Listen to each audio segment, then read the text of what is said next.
구내염은 사실 치료법은 없어요. 바르는 약으로 같은 약을 사용하시고 헹구는 약으로 걸 사용하시고 이 몇 가지를 조합을 하시면서 나에게 잘 맞는 약을 찾아가시면 좋을 것 같아요. 많이 찝게 되면 흘러내리면 주변부도 같이 상할 수가 있기 때문에 효과적인 면에서는 굉장히 드라마틱하다고 느끼시는 분들도 많은데 점막이 위축되거나 하는 문제가 있을 수 있기 때문에 커다란 형태, 엄지손톱만하게 생기고 다발성으로 여러 군데 생기고 이런 경우에는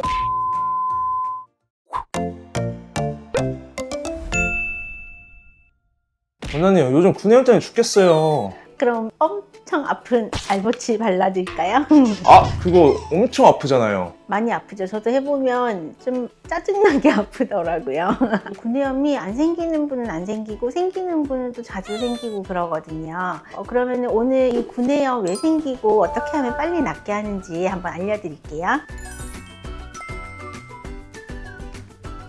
구내염은 사실 원인은 세균이기는 해요. 이 세균이 어느 날 짠 나타났냐 그건 아니고요. 원래 입안에 있는데 내 면역력이 떨어져서 내 몸이 세균을 못 이길 때 그때 구내염이 주로 생겨요. 면역력이 떨어졌다고 하는 건 스트레스를 많이 받는다거나 아니면 잠을 좀 못 잤다거나 아니면 특정 영양소가 좀 부족한 경우가 주 원인이 되겠죠. 그리고 특별하게는 어떤 단단한 음식이나 칫솔질을 하다가 잇몸에 상처가 났다. 이제 그러면 정말 구멍이 뚫리는 궤양같이 생기는 경우에도 구내염으로 발전할 수 있어요. 구내염은 사실 치료법은 없어요. 면역력이 떨어져서 생긴 거기 때문에 제일 좋은 치료법은 쉬는 거거든요. 치료라고 하는 건 사실 불편한 시간을 좀 줄여주고 어떻게 하면 조금 빨리 편안해지는지 그리고 통증을 조금 줄여주는지 이런 데 초점이 맞춰져 있다고 보시면 되거든요. 그러면 저는 구내염에 제가 주로 쓰는 약 4가지를 오늘 한번 설명드려 볼게요. 오늘도 스마일! 먼저 바르는 약부터 설명을 드릴게요. 짠, 요건데요. 알보칠이라고 많이 들어보셨죠? 성분은 폴리클레줄렌이라고 하는데 말하자면 구내염이 생긴 부분을 좀 표현은 그렇지만 약간 화학적으로 좀 지져낸다라고 생각하시면 될 것 같아요. 결국 이제 구내염도 일종의 염증이 생긴 부분이니까 그 부분의 단백질을 변성시켜서 떼어내고 새로운 조직이 생기게 해주는 거거든요. 알보칠 같은 경우에는 면봉에 찍어서 이렇게 병소가 있는 부분에 꾹 누르고 몇 초 있으시면 돼요. 이게 많이 찍게 되면 흘러내리면 주변부도 같이 상할 수가 있기 때문에 이 정도 한번 찍어서 바르는 정도면 되고요. 알보칠을 이렇게 넓게 펴바르는 건 안 좋아요. 하지만 너무나 강력한 단점이 있죠. 굉장히 아파요.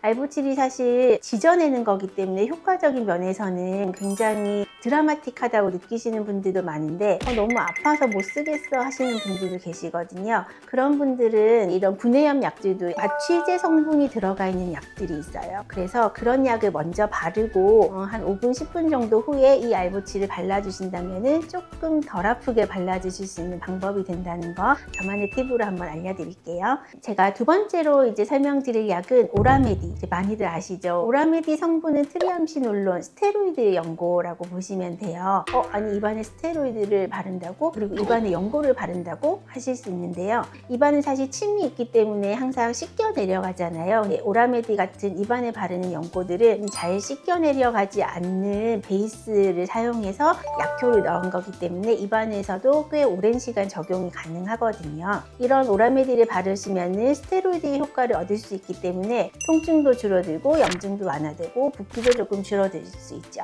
아까 알보칠과 비교해서는 오라메디는 발랐을 때 아무 느낌이 없다는 게 굉장한 장점이 될 수 있을 것 같아요. 다만 오라메디를 너무 오랫동안 사용하셨을 때는 우리 스테로이드도 피부과에서 오래 쓰면 안 좋다 이런 얘기 많이 들으셨잖아요. 그것처럼 몇 주씩 쓰시는 거는 당연히 추천드리지 않아요. 점막이 위축되거나 하는 문제가 있을 수 있기 때문에 한 하루 이틀 정도 사용을 권장드리고 효과는 충분히 보실 수 있을 거예요. 오라메디를 바를 때 팁이라고 한다면 사실 양치를 하시고 입안을 깨끗하게 한 후에 꺼즈 같은 걸로 그 부분을 조금 물기가 없도록 닦고 발라주시면 조금 더 부착력을 높일 수 있다는 점도 기억해 주세요. 세 번째로 제가 소개해드릴 약은 페리덱스인데요. 이름이 덱스가 붙은 거는 스테로이드 계열이에요. 덱사메타존이라는 성분을 가진 연고이고 저는 병원에서 주로 요거를 발라드리거든요. 오라메디보다는 좀 더 강한 스테로이드라고 보시면 될 것 같아요. 페리덱스를 씀으로써 역시나 스테로이드의 효과를 통해서 구내염이 아픈 거를 줄여줄 수 있고 상처 부위가 얼른 낫게 하는 도움을 줄 수 있죠.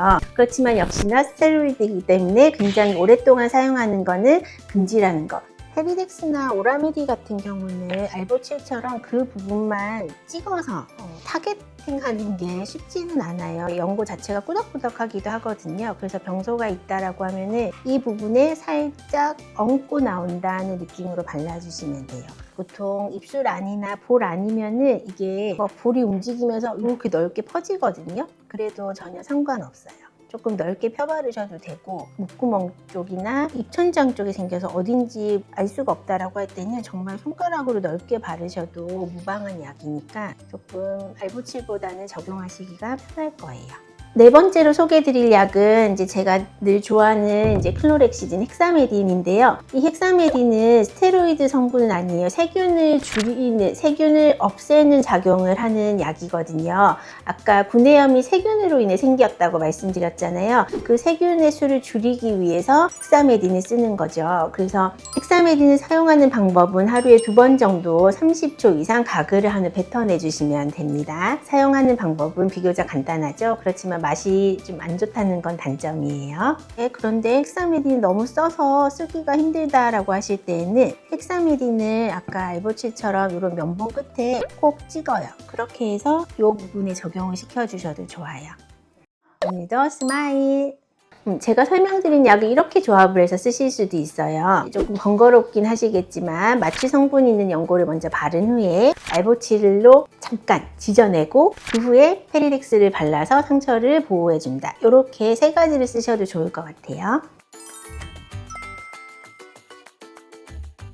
구내염이라는 게 제가 면역력이 떨어져서라고 말씀드렸잖아요. 그러니까 몸이 피곤하지 않아야 돼요. 그래서 보통 설명한다고 하면은 피곤할 때 먹는 비타민들 있죠. 그런 거를 평소에 좀 드세요. 구내염이 너무 잘 생기는 분들은 비타민 B군을 섭취하세요라고 말씀을 드리거든요. 이제 비타민 B군이 있는 비타민 따로 드셔도 좋고 종합 비타민 드셔도 좋은데 이 약을 먹음으로써 피로가 회복이 촉진되는 효과를 얻을 수가 있죠. 그리고 이런 구내염, 입병이 자주 생긴다는 것 자체가 내 몸이 좀 힘들다, 피곤하다는 신호로 먼저 나타나는 거일 수 있거든요. 그래서 구내염이 생겼을 때 구내염에 집중을 하시는 것보다 정말 내 몸에 다른 문제가 있는 건 아닌지 한번 챙겨주시는 거 좋을 것 같고요. 만약에 구내염이 굉장히 크게 한 직경 3-4mm의 동그란 형태가 아니라 커다란 형태, 엄지손톱만하게 생기고 다발성으로 여러 군데 생기고 이런 경우에는 내 몸에 다른 병이 있어서 구내염이 그 병의 증상 중에 하나로 나타날 수 있어요. 일반적으로 자가면역질환, 베체트병 같은 경우에 구내염을 동반하는 경우가 많거든요. 그래서 나 이상하게 구내염이 자주 생겨, 알보칠이나 페리덱스를 달고 살아야 돼, 이런 분들은 혹시 모르니 전신건강도 한번 꼭 챙겨보셨으면 좋겠어요.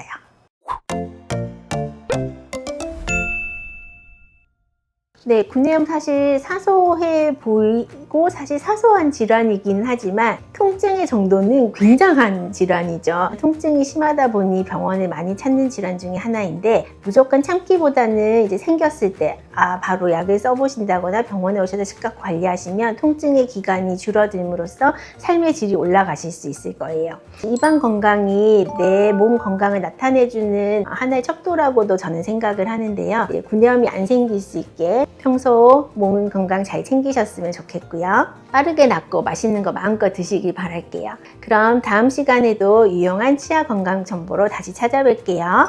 오늘도 스마일!